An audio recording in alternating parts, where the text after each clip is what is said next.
kasi natuto po ako mag-drive. Tapos yung mga pasahero ko, mga nakalong sleep, ang babango. Sabi ko, gusto ko rin yan.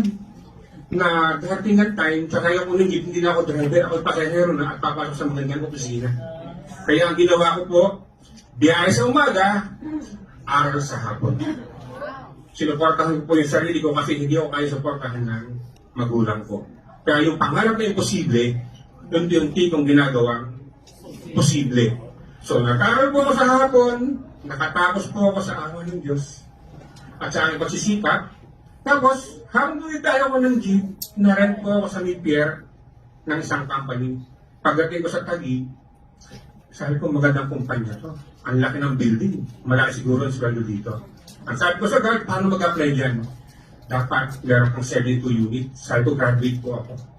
So, nag-exam ko ng umaga, alas 2 ng hapon, start ako as production operator. So, nagtrabaho po ako noon. Tapos, siyempre, mataas ang pangarap ko. Nakita ko yung technician doon, yung mga analyst. Sabi ko, gusto ko maging ganito. Nagsikap po ako, inalam ko kung paano mapopromote ng failure analyst. Kaya yun po, naging trabaho ko. Naging failure analyst ako ng company. Di ba natupad yung pangarap ko? Naging doktor.